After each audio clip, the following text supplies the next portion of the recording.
Test 1, 2, 3. Test 1, 2, 3.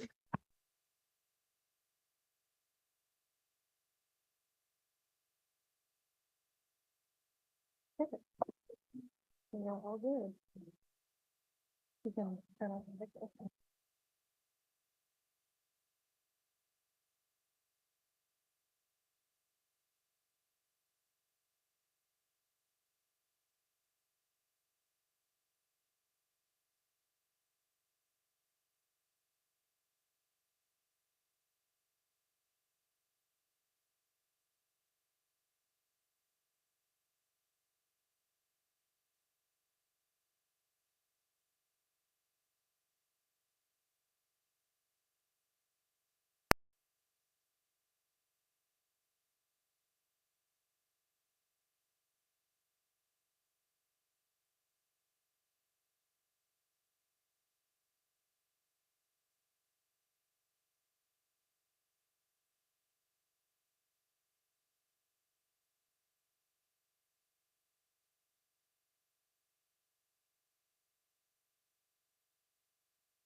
Good morning, everyone.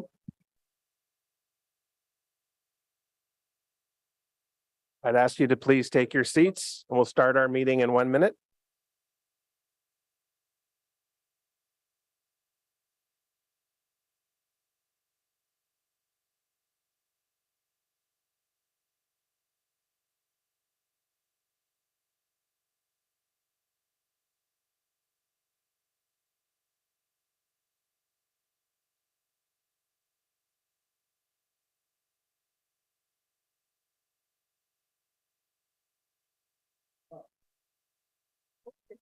All right, good morning, everyone. We're going to begin. It's just 9:30 now. I'd like to call our meeting to order.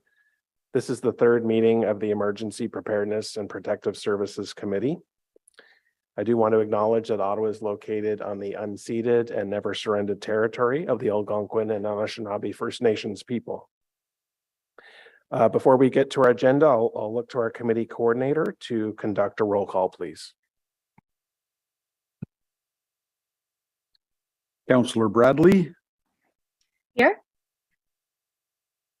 Councillor DeRoche has sent his regrets. I'm not sure if he's on the line. Councillor Dudas has sent her regrets. Councillor Devine. Here live, I'm done, Robin. Councillor Hubley.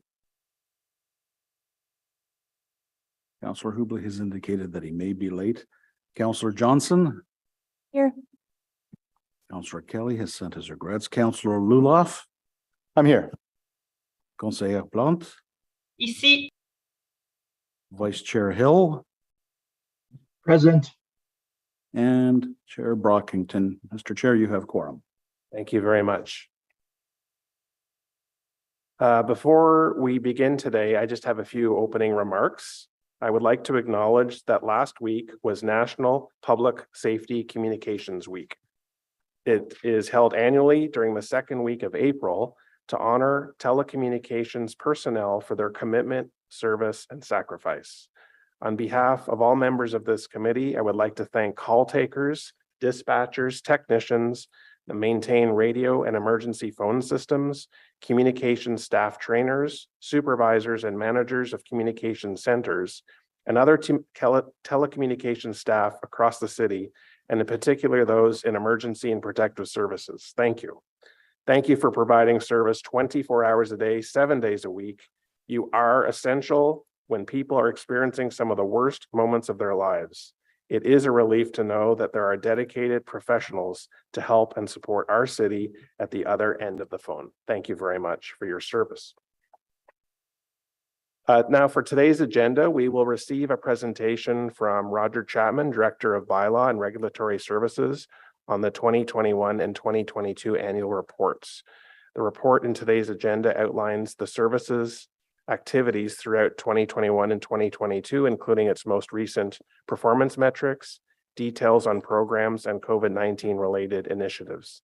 Despite the many challenges the service faced throughout those 2 years, Bylaw and Regulatory Services remains a provincial leader in efficient operations. So we'll hear those reports in just a moment.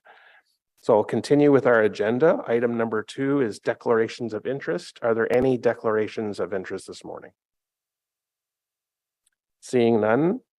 Item 3 is the confirmation of our minutes from our second meeting of this committee held on the 30th of March, 2023. I do want to acknowledge these were released a bit later, not part of the original agenda package. It would be in order if any member needed more time to review the minutes to move deferral to the next meeting. Otherwise, I look for receipt today. Are those minutes received? Thank you. All right. All right. Item 4 is the report on Bylaw and Regulatory Services 2021 and 2022 annual reports. I'm not sure if the General Manager wishes to open first. I'll yield the floor to General Manager Ayotte. Thank you, Chair. Today we'll be presenting the Bylaw and Regulatory Services 2021-2022 annual report. I'm very proud of the work that Bylaw and Regulatory Services team did and does every day. but especially throughout 2021-2022. Je suis très fier du travail qui a été réalisé pour l'équipe du service de règlements municipaux tout le long des années 2021 et 2022. They dealt with some very difficult situations, handled thousands of requests, and supported emergency management response. Bylaw and Regulatory Services supports the enforcement of bylaws from other departments as well as that of Emergency and Protective Services for the betterment of the city. I was impressed throughout 2021 and 2022 for their dedication to enforcing the provincial COVID-19 regulations, and they also supported multiple emergency responses while maintaining their business operations. Staff in Bylaw and Regulatory Services educate the public about citywide bylaws and often work to raise awareness before applying any penalties. And in 2021-2022, that was no exception. Staff also enforced parking restrictions, attended service requests, issued business licenses, held annual control tribunals, property standards, licensing appeal committee meetings, and provided spay and neuter surgeries, conducted several public awareness campaigns, just to mention a few. They do all of this and maintain a high level of operational efficiencies. Et tout cela en assurant les très grandes efficacité opérationnelle. I joke that Bylaw and Regulatory Services staff have the toughest job because no one wants to see an officer show up at their door. No one is happy to see them. Yet day in and day out, they go out and do their job to ensure that the city remains safe and healthy. I want to thank Roger Chapman, the director, and all of his staff at Bylaw and Regulatory Services for their hard work and dedication. The city benefits. Je tiens donc à remercier l'ensemble du membre du personnel du service de règlements municipaux pour leur travail acharné et leur dévouement qui bénéficie à la ville. And now, Roger and Allison will now provide you with presentation and will be available for questions afterwards. Thank you.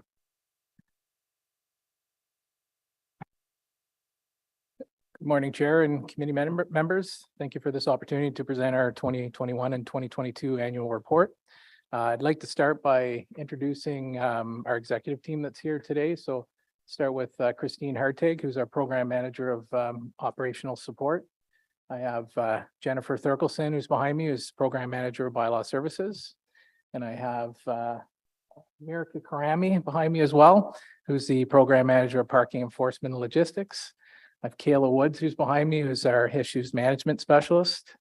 And I have Allison Sandor, who's going to assist today in presenting the report.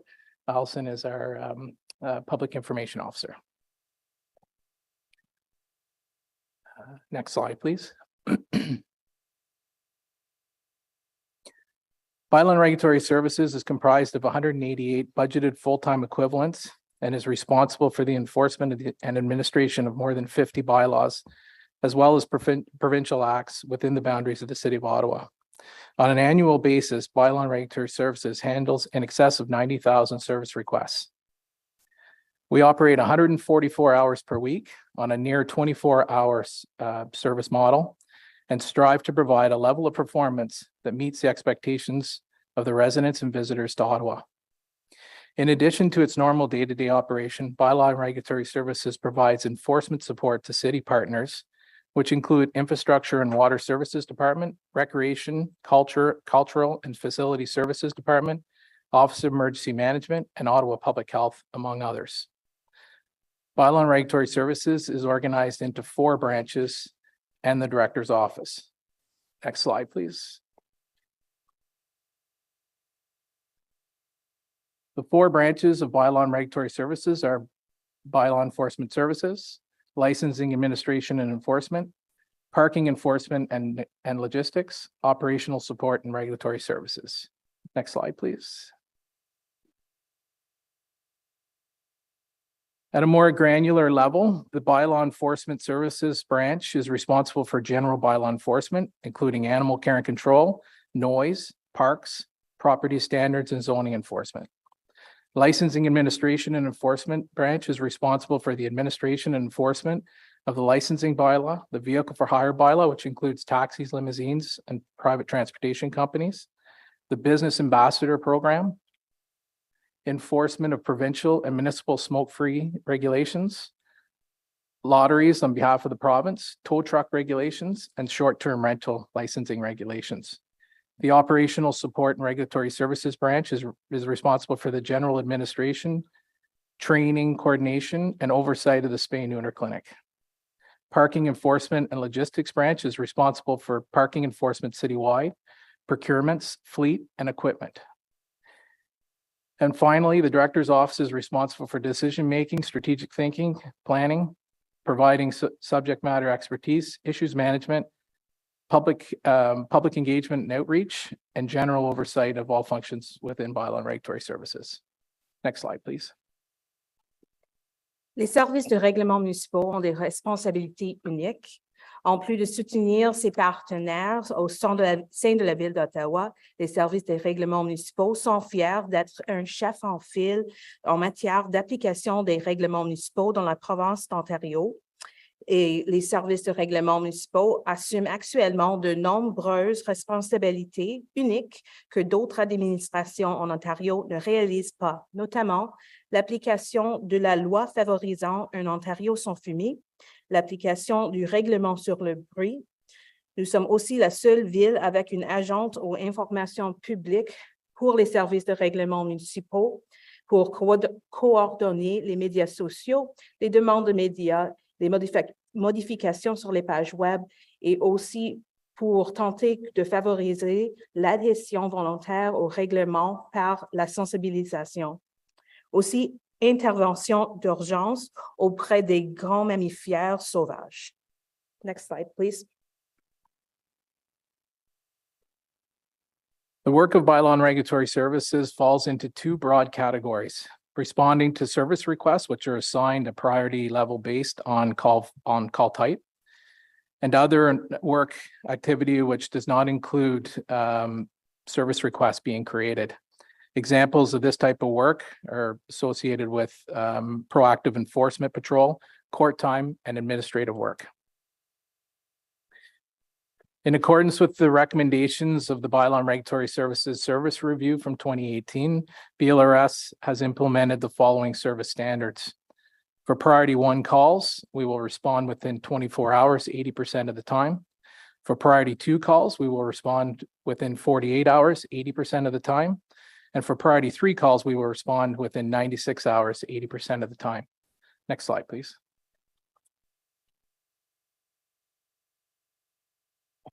Performance trends. In 2021, BLRS handled 95,000 service requests. During this period, BLRS exceeded the 80% service standard for priority 1 and priority 2 calls by 10%. Priority 3 calls met the standard 78% of the time, which is 2% short of the service standard. In 2022, BLRS handled 93,000 service requests. BLRS exceeded the 80% service standard for priority 1 and priority 2 calls by 16% and 10% respectively. Priority 3 calls were met 77% of the time, 3% short of the service standard. The call data, our top 4 call volumes in this category were and continue to be parking, animal control, property standards, and noise. Next slide, please. Alors, les répercussions de la COVID-19 de janvier 2021 au deuxième trimestre de 2022. La pandémie s'est poursuivie en 2021 et pendant les premiers mois de 2022.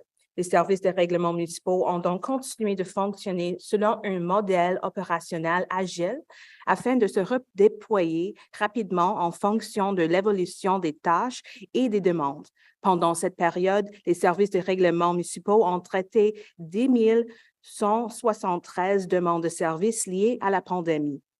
1834 demandes de services relatives au règlement provisoire sur le port obligatoire du masque du 1er janvier au 26 août 2021.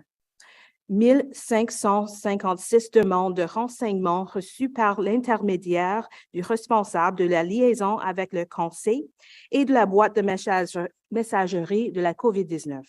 En outre, les services des règlements municipaux ont procédé aux interventions suivantes. La collaboration avec les parties prenantes externes pour garantir une approche cohérente de l'application des règlements liés à la COVID-19. Initiatives comprenant des patrouilles dans les parcs et les contrôles de conformité des entreprises. Mise en application des ordonnances collectives adoptées en vertu de la loi sur la protection et la promotion de la santé et des procédures judiciaires correspondantes.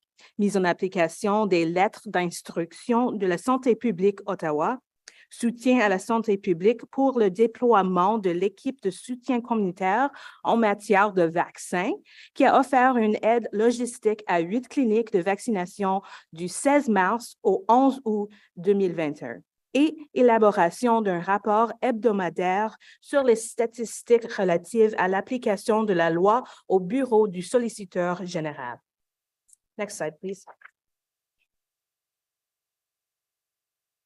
During 2021, BLRS led the City of Ottawa's COVID-19 pandemic enforcement response in addition to maintaining normal operations.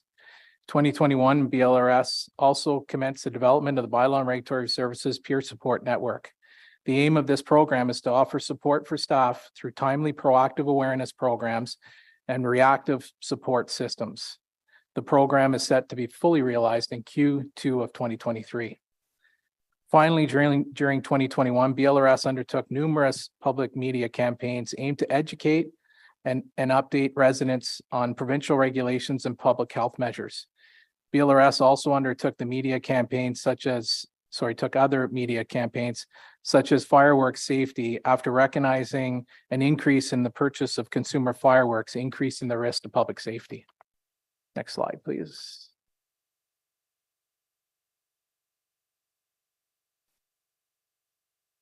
As provincial pandemic restrictions were removed during 2022, and as we learned to live with COVID-19, BLRS pivoted its operations to be responsive to the evolving needs of the community.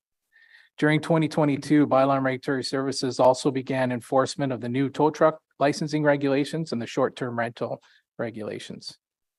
Going forward, Bylaw and Regulatory Services will leverage the lessons learned from COVID-19 experience to ensure operational resiliency and the ability to quickly adapt during any emergencies. Next slide, please. How does BLRS compare to other municipalities in Ontario? In order to establish the uniform benchmark, Bylaw and Regulatory Services undertook a multi-jurisdictional scan in 2022.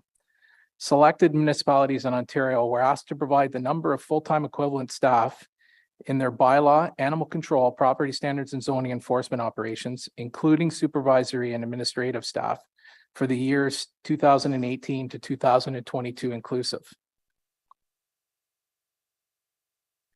Parking enforcement was excluded from this analysis, as this work is primarily proactive in nature and does not always generate service requests.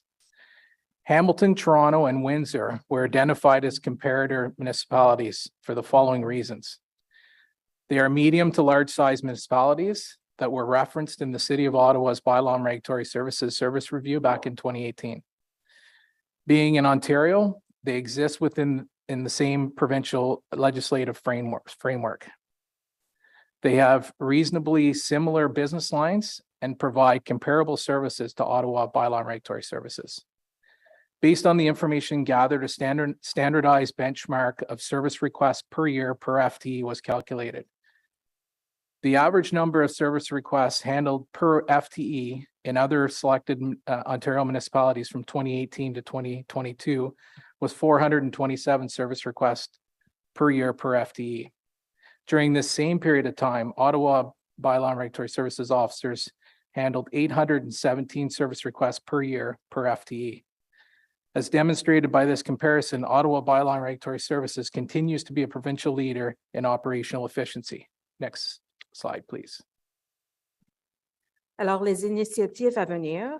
Au cours de ce mandat de conseil, les services de règlement municipaux ont l'intention d'entreprendre certaines initiatives stratégiques notables. Par exemple, un système de paiement de permis en ligne où les clients peuvent payer pour leur nouveau permis ou leur renouvellement de permis en ligne. Cela améliorerait l'efficacité tout en offrant une expérience client supérieure. Le projet de modernisation de la répartition. Les services de règlement municipaux prévoient de finaliser ce projet qui consiste à distribuer les appels aux agents de leur position dans la ville plutôt que d'aller à l'agent suivant dans la file d'attente. L'objectif de ce changement est d'augmenter l'efficacité et de réduire la distance et le temps de déplacement entre les demandes de services. Finaliser la mise en place du logiciel de gestion de la relation client. Cette solution vise à fournir au service des règlements municipaux la capacité de gérer les demandes de services, d'optimiser les processus commerciaux et d'application et d'exploiter les données pour l'analyse et la prise de décision. Les services de technologie de l'information devraient fournir la solution Dynamics 365 complète pour l'application des règlements et les normes de biens-fonds et l'application du zonage au 4e trimestre de 2023. Phase 1 de la modernisation de nos quartiers généraux. La première phase comprend la construction d'un comptoir de service au premier étage, l'amélioration des toilettes existantes du personnel et l'ajout d'une toilette accessible pour les clients, la réconfiguration et l'amélioration de l'espace de travail pour qu'il soit accessible. Le résultat serait une augmentation approximative de 9 247 pieds carrés d'espace au 735 Industrial Avenue. En 2022, un financement de 1 million de dollars a été alloué pour accueillir cette phase du projet. En plus de ces initiatives stratégiques, les services des règlements municipaux ont l'intention de renouer avec les intervenants et de collaborer avec les AC et les groupes communautaires pour éclairer l'élaboration de futures initiatives de politique publique. Next slide. With the commitment to serving our community, Bylaw and Regulatory Services aims to serve the needs of a diverse and growing community and remains focused on delivering a high-quality service that the residents of Ottawa have come to expect. In 2023, Bylaw and Regulatory Services will continue to participate in the development and review of key regulatory issues, such as the on-demand accessible taxi service study. Finally, as we learn to live with COVID-19, Bylaw and Regulatory Services plans to resume its focus on strategic planning, seeking operational efficiencies, and providing core services. Before I close today, I'd just also like to thank Ryan Perot, Lisa Patch, and Nathan Lelia for their help in preparing this report today. So thank you very much. Thank you, Mr. Chapman and Ms. Sander, for the presentation. Very much appreciated.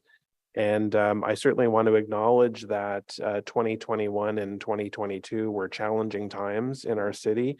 In addition to all of the bylaws that you normally have to pay attention to and respond from the public, we had COVID, all the challenges that COVID threw into the mix.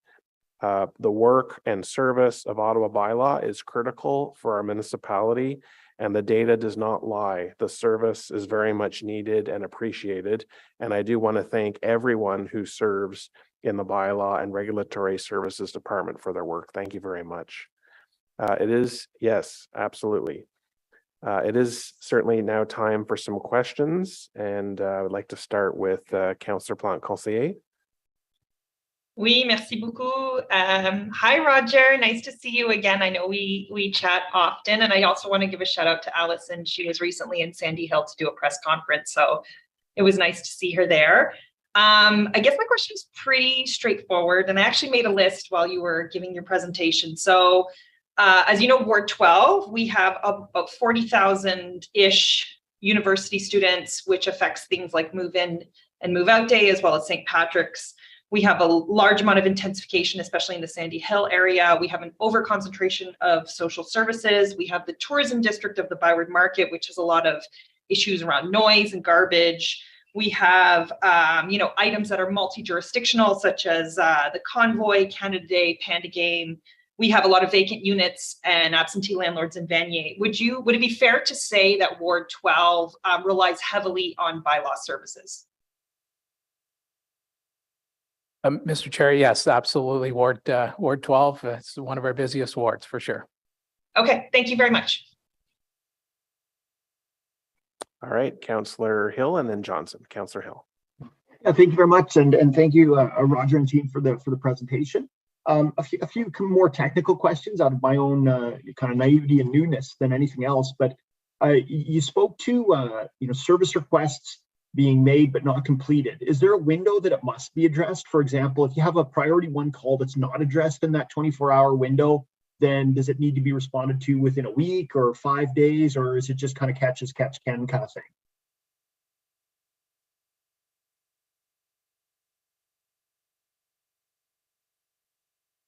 Mr. Chair, sorry, I don't think I heard the entire question, but I think what you're asking is a P1 call comes in overnight. How is that responded to? Is that correct? So you spoke to the time requirements. So you have a priority 1 call, but if it's not addressed in that first 24 hours, then what happens after that? Because you spoke to the statistics on what you're trying to achieve broadly, but when it falls outside of that, I'm just curious, what like, is it do the best you can, or is there a, do it within a week, or how does that kind of work if it doesn't fit the perfect model? Mr. Chair, thank you for the question, Councillor. As the report indicates, our service standard is for priority 1 calls to meet those 80% of the time. And as you can see in 21 and 22, we were actually exceeding that. So we were reaching those that expectation 90% of the time. For those ones that we can't meet, typically it happens on storms that come through, and we're getting all these tree calls and things. Sometimes it's not possible to be able to attend all the priority 1 calls that come in during that first 24-hour period, but we certainly try to do our best to get to those calls as quickly as possible. Okay, no, thank you very much for that. With regards to noise complaints, I think other jurisdictions have not taken those on, but you have. And I just my notes here say that it was 13% of all of your service requests.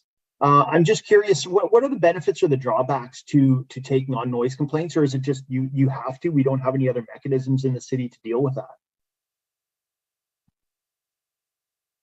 Mr. Chair, thank you for the question, Councillor. Noise complaints, I mean, we used to say that we were the only municipality in the province of Ontario that actually did after hours noise complaints. I'm not sure that we can say that anymore. There are several that have run pilots recently. I think that, the City of Ottawa has been the leader in this regard, and it's, many other municipalities are following our leadership here, and they've asked us for information and SOPs that we have set up now to do noise enforcement. But I think it originally started with, trying to download some of the work or take some of the pressure off the police from responding to noise calls, which, don't always need police to attend. And it's, we've been fairly successful in implementing policies and enforcement practices to be able to address these loud noise complaints. It's not to say that from time to time we still need police assistance, and particularly after 11 o'clock at night in some areas of the city. It's always nice to have the police with us, but in most cases we're handling those complaints on our own. Thank you very much, Mr. Chair. Thank you, Vice Chair. And now Councillor Johnson. Thank you. I have a series of questions, so let me know if I should go back on the board. I'm the only one there, I know, so you let me know how this works. I was really curious about your stats that showed how we effectively manage, double the amount of calls of those other municipalities per FTE. Do you have a per capita understanding of how many times Ottawa calls compared to some of these other cities? Because with Mr. Ayotte's comments saying that bylaw is the least fun job because no one's happy to see you there, I would suggest that it is certainly the job that people rely on the most to, work well with their neighbors, and they certainly notice when they feel an absence of it. So you're both loved and perhaps less loved sometimes. Mr. Chair, thank you, Councillor. That's a nice way of putting it, for sure.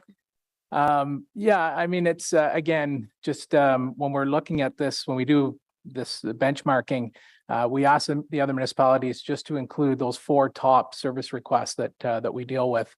You know, given that noise and property standards and animal control, you know, continue to be the drivers of where, you know, most of the service requests are coming from. So we've asked for those comparators. And as you can see that we're still, you know, at a per SR, per service request, per FTE is still pretty high.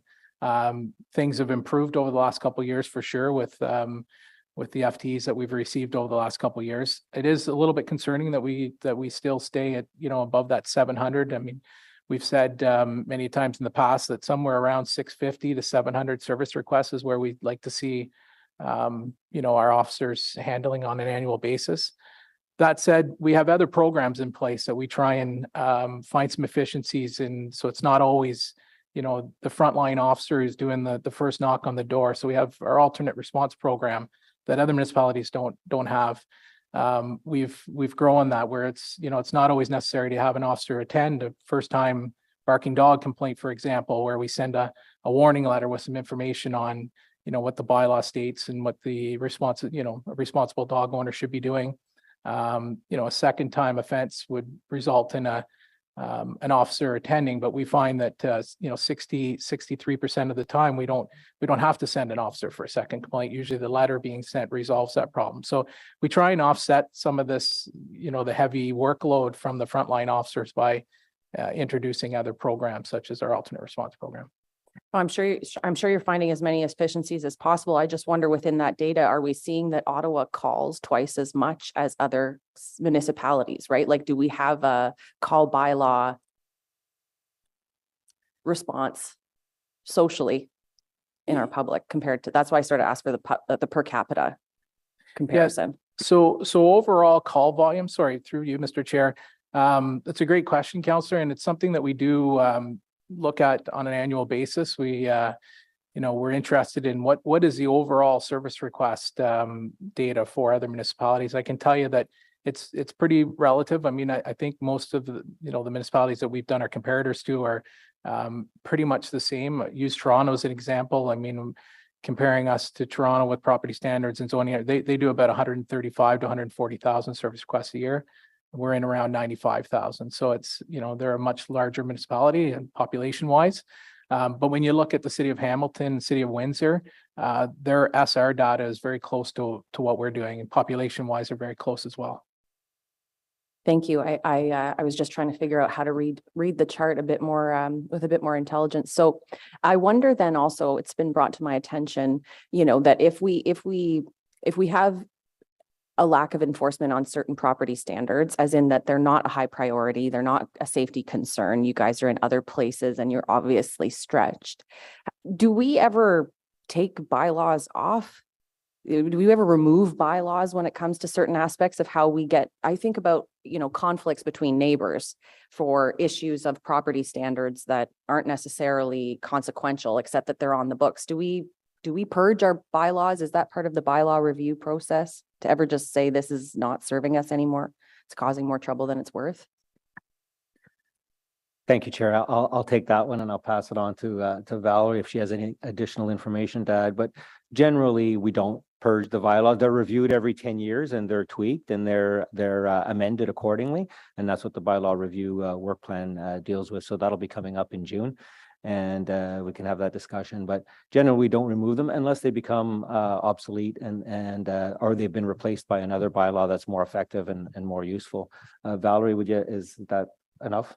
I think that's enough information or accurate. Thank you.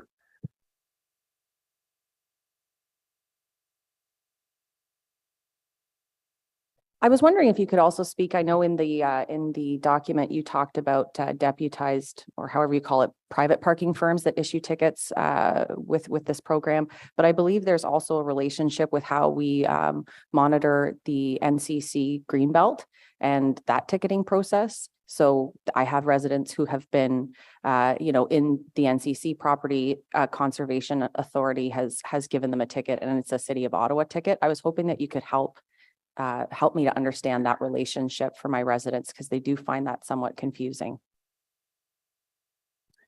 Mr. Chair, so provincial fence notices, on NCC property, the conservation officers issue the same provincial fence notices that we would.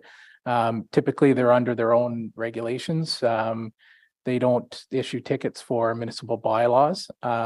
They do issue parking tickets on their property that would be City of Ottawa parking tickets. In speaking to the type of enforcement that we do on these properties, so if they have regulations that govern any type of activity on the property, they look after that. If there's a bylaw that's in violation on their property and they don't have regulations for, we would do that enforcement on their property. We do have some enforcement agreements with the federal government to do enforcement on federal lands as well. So in those cases, we would be doing some monitoring enforcement there as well. Thank you very much. Councillor Kavanagh, you're next. Thank you very much, Roger, and your whole team. We work a lot together and appreciate all your efforts. One of the big noise complaints that in our ward has been stage 2 LRT. And I just wanted to say thank you for your team, because it's a difficult one. This is basically noise that's been created because of a project the city is responsible for, and it's been very, very hard on the residents. And I just wanted to know if it's been a big workload. We certainly hear about it, and there's sometimes confusion about it, but in terms of who's responsible, but how that's being handled. Mr. Chair, thank you, Councillor, for the question. I would say that, construction noise complaints in general are up for us. It's something that we're watching closely, but this would be considered general construction noise, and certainly working with the LRT team. When we get complaints, we investigate those complaints and we address them through the contractors that are on site, but also through the LRT team themselves. And it's in some cases there's noise exemptions in place that allows them to conduct and continue with construction after hours. But in some cases, contractors sometimes run over the time, over 10 o'clock at night, because they want to finish a job that they've started. So in those cases, that's enforcement action needs to be taken, and we follow through with that with both the contractor and the LRT office. I appreciate the delicate balance, and we do put out those exemptions for overnight, which is different from general construction, since we have overnight noise, but we put conditions on them. So I hope that you're helping with the enforcement when there's conditions, because that's one of the biggest complaints. We ask them to not do things like rock breaking, etc., overnight, and that's something that has to be watched. So I guess that's part of what is happening in terms of just taking a look at those conditions. Mr. Chair, yes, for sure. Those noise exemptions, we're administering that process. So obviously we're very aware of what the conditions are. And, often we're adding those conditions to help support the community, to make sure that there's public awareness of the type of work that's happening, and more specifically, the time of the day that work will be occurring. Okay, thank you very much. And thank you to your whole team for all your work. Thank you. Thank you, Councillor Kavanagh. Colleagues, I'm recognizing first round speakers first. So if you see me skipping over you, it's just because I want to hear people who haven't asked their questions yet. So Councillor Luloff, you're next. Thanks so much. Thanks, Roger, to you and your team for this very comprehensive report, and for your hard work over the course of the last few years. It's not been easy at all. for your team. So thanks so much for always being there for us. We really appreciate it. We're starting to see some major challenges in school zones, especially during pickup and drop off. It seems like for an hour in the morning and an hour in the evening, it's like the purge, like parking, fire hydrants, like none of that matters, right? We just throw it out the window, right? People basically just like show up with their kids and throw both middle fingers up and do whatever they want, right? Is there like a strategy for dealing with safety in school zones? I'm hearing a lot from my residents that they feel that the conditions are unsafe because people aren't there's no parking zones for a reason in these areas. People parking at stop signs on the corner of an intersection, like these rules exist for a reason, right? So I'm wondering if you guys are developing or have developed some sort of strategy, whether it's or if it's just kind of by complaint only. There's some pretty decent hotspots, I think probably in every ward where this is happening, especially schools where there's IB programs that are running as well, where there's not an option for parents to send their kids on the bus because they're from outside of the school zone. So just wondering kind of what your approach is moving forward on this issue. Mr. Chair, thank you, Councillor. Great question. We're well aware of the issues surrounding the schools. We've seen an increase in calls and concerns around schools, particularly this year. We work with our partners in traffic services to address some of those safety issues and whether new regulations, new signage needs to be introduced in those areas. But as far as our strategy, we work with Ottawa Police at the start of the school year. We do a lot of work through our public information officer to get as much information out to the public about that we're doing the enforcement in these zones to ensure public safety for the children.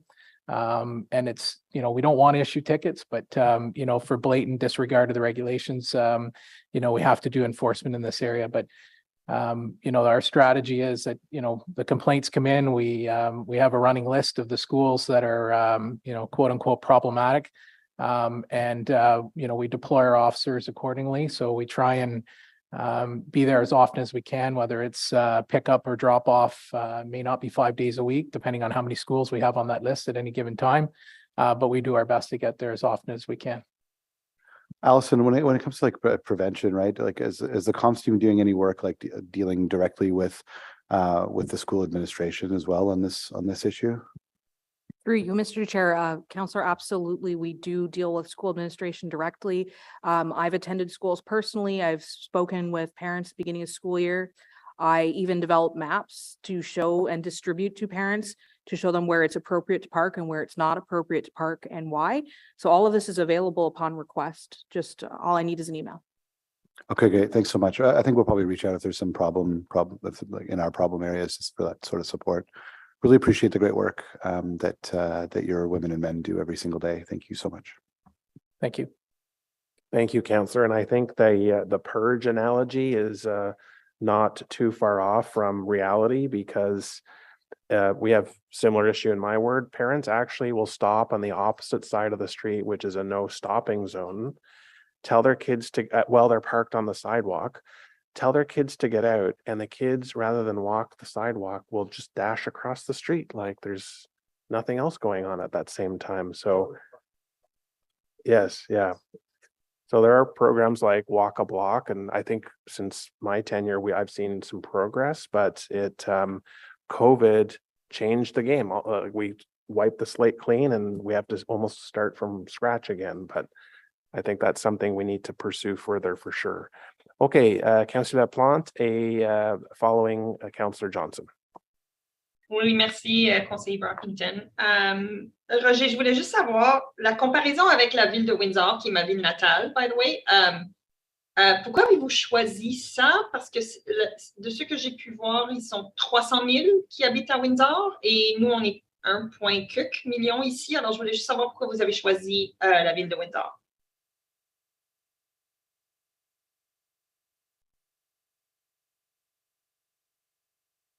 Mr. Chair, thank you, Councillor, for the question. I think you're asking why we selected Windsor as one of the comparators. The reason for that is that it was a consultant that was hired back, starting in 2016 with our service review that was done. And the consultant chose Windsor as one of the comparing municipalities. So we just continued with that benchmarking last year.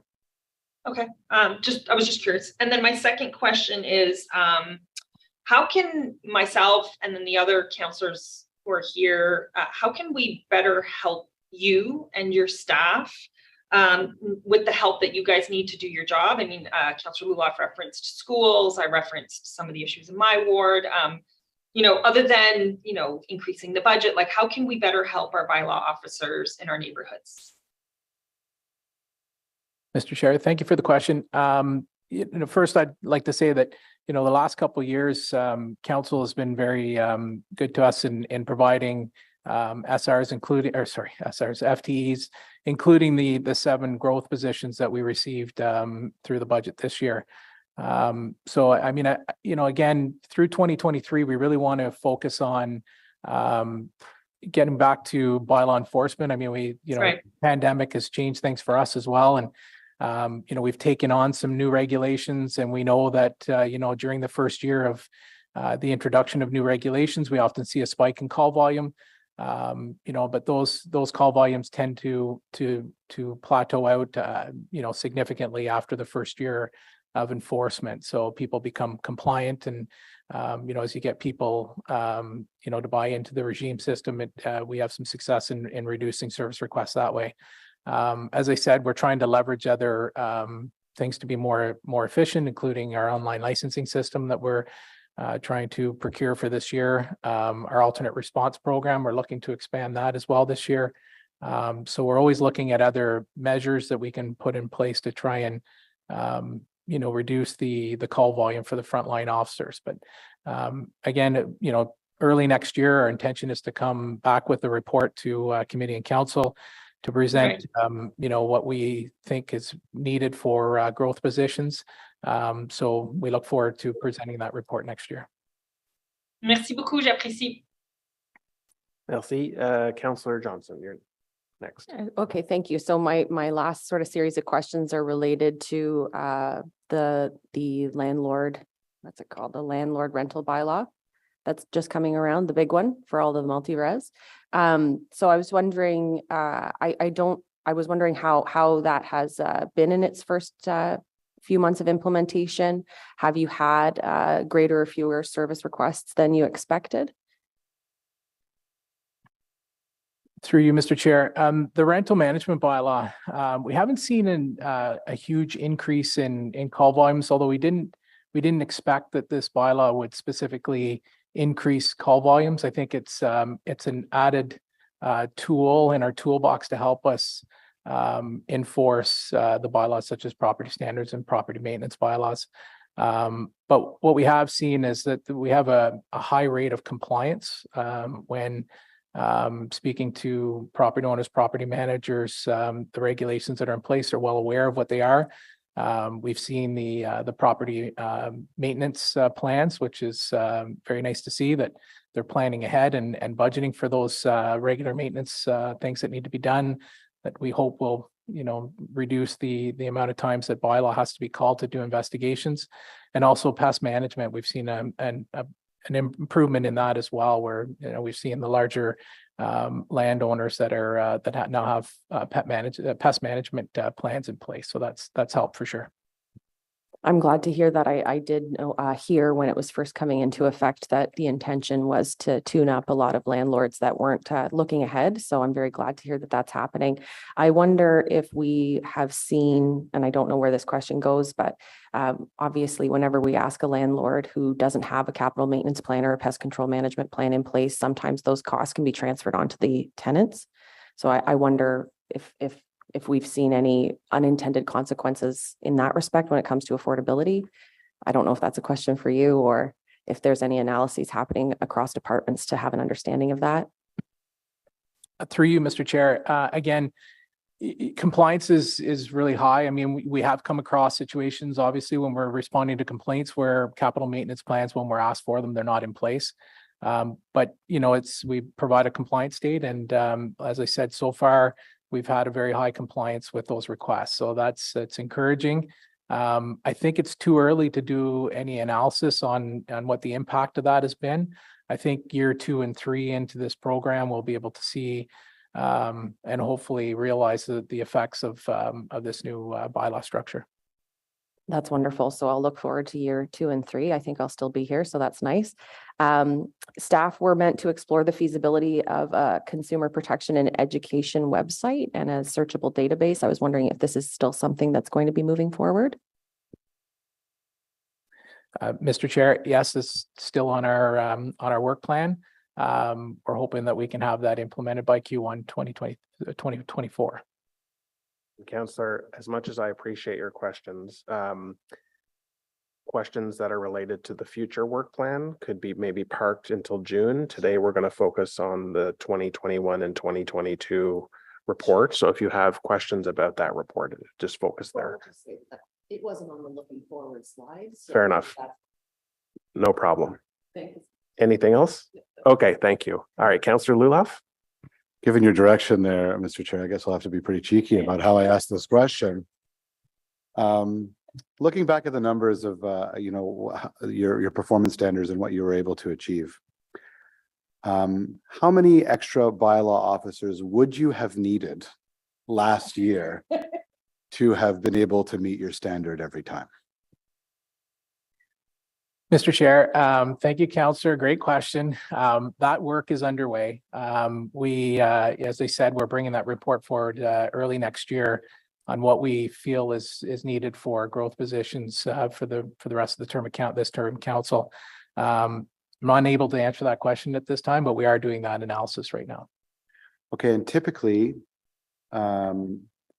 what percentage of new resources that you would have had last year would have been able to pay with themselves through enforcement?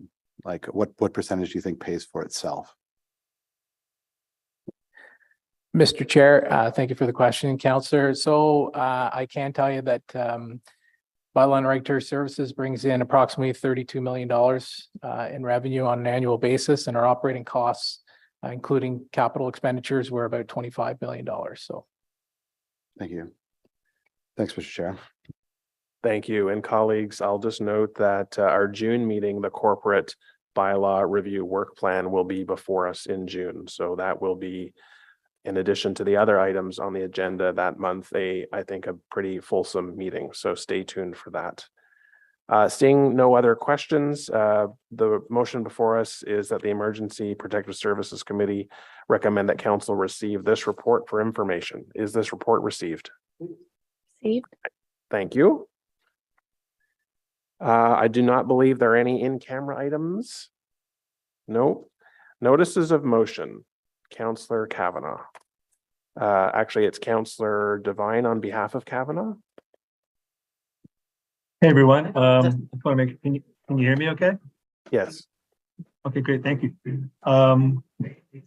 me 1 second here.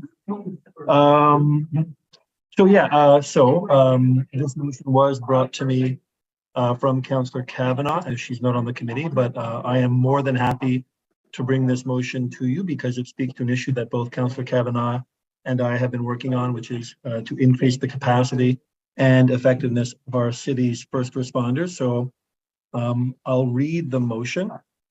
Not sure if it's up on the screen. Whereas the city of Ottawa is experiencing more frequent storms and unpredictable weather, and whereas outages of power have become lengthier due to severity of storms, and whereas power outages typically result in elevators and water pumps not functioning, and whereas people with mobility issues, the elderly, and parents of young children are therefore frequently stranded in their apartments, and whereas buildings that are higher than 6 floors without a generator often mean that water cannot be pumped to their unit, and whereas it would be helpful to emergency service teams such as fire and paramedics to know in advance which buildings have generators and which do not. Therefore, be it resolved that city staff undertake creating an inventory of residential buildings 6 stories or taller in Ottawa without generators, and therefore be it further resolved that councillors be surveyed to list buildings they are aware of that do not have generators and require extra assistance so as to help formulate a comprehensive list. There's the motion, and Councillor Kavanaugh did convey to me that in her conversations with Ottawa Fire Services and Chief Paul Hutt, that he was in support of this motion and what it would lead to. Thank you. Thank you, Councillor Devine and Councillor Kavanaugh as well for your work on this. We're just reading it into the record now, so this will become part of our agenda next month. So thank you for giving that notice of motion. Any inquiries? Other business? I have asked the GM Ayotte and this year to Councillor Devine, can you just mute, please? Thank you. I've asked the general manager to provide a brief update on our response to the flooding that is impacting certain sections of our city. So, General Manager. Thank you, Chair. Actually, we have our Director of Public Safety here, Beth Gooding, who's been leading this initiative. I'm proud to say that we've taken a very much a proactive approach in order to prepare for any potential flooding.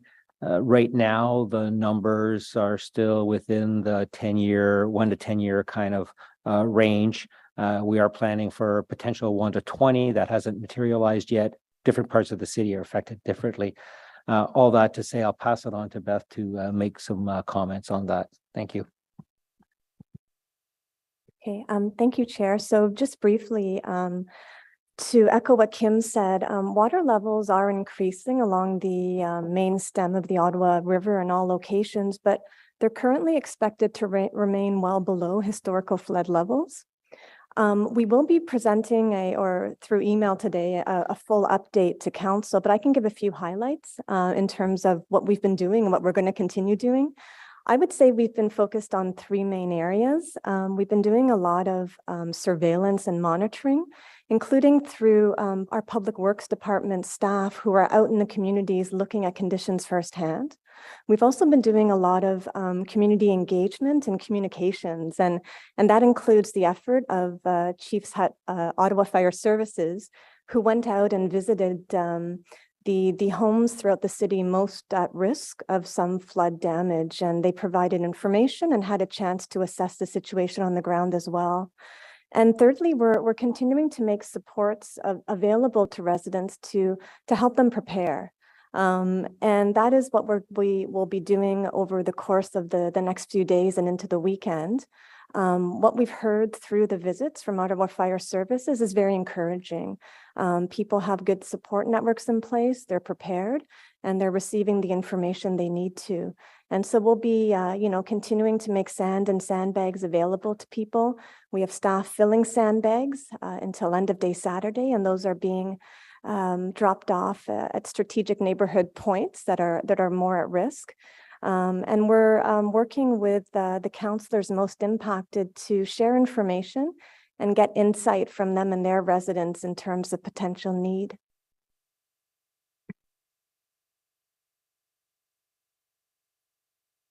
Excellent. Thank you very much for that update. We appreciate the efforts that have been undertaken the last few days, particularly in the communities that are seeing increased water levels. And we appreciate the added focus. I'm certainly, if I was the ward councillor in either the West End or East End, I would appreciate all the resources that could be available. And certainly in recent memory, we've had some much more significant events that I think are fresh in people's minds. So to everyone involved, thanks very much. Oh, Councillor Kavanaugh. Yes, thanks, Chris. Thank you, Chair, and thank you to Beth and Fire Chief Paul and everyone. We have been working closely together. Also want to give a shout out to the RBCA who also are made sure they called me and we're working together. They're checking the water levels. Should be noted that it's like a 1 in 10 year flood, not a 1 in 100. But we're being cautious and being ready. I really appreciate the cooperation. We're in constant contact. So thank you. Thank you, Councillor, for that. And, I said the West End and East End, it's not just those areas as well. Certainly your ward in Britannia as well has seen flooding issues in the not so recent past either. So thank you for your comments. Okay, before we end, I would like to acknowledge that May 4th is International Firefighters Day. May 4th is linked to the feast day of Saint Florian, the patron saint of all firefighters. Saint Florian was the first known commander of one firefighting squad in the Roman Empire. He lost his life as well as those of his colleagues for protecting the same humane ideas which firefighters all over the world share today. On this day, May 4th, you are invited to remember past and present firefighters. And this is an opportunity to raise awareness about the safe use of fire. Thank you to all of our firefighters for their hard work. Merci à tous les pompiers pour le travail acharné. In addition, May 7th to 13th is Emergency Preparedness Week. The theme for 2023 is Be Prepared, Know the Risks. Le thème de 2023 est Soyez prêts, connaissez vos risques. The intent is to encourage Canadians to understand the risks in this area and learn what actions they can take to protect themselves and their families. This city, Ottawa, has several resources available on ottawa.ca to assist residents in developing their plans. And finally, as a heads up to our next two meetings, our next meeting will be May 18th, where the Public Safety Service will present their 2021 and 2022 annual reports, and the 911 2021 and 2022 annual reports as well.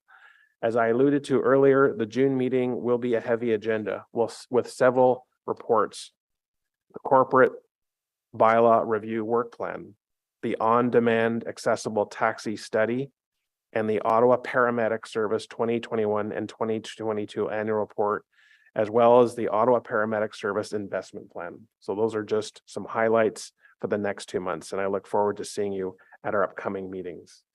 Given that we have no remaining business before us today, our meeting today is now adjourned. Thank you.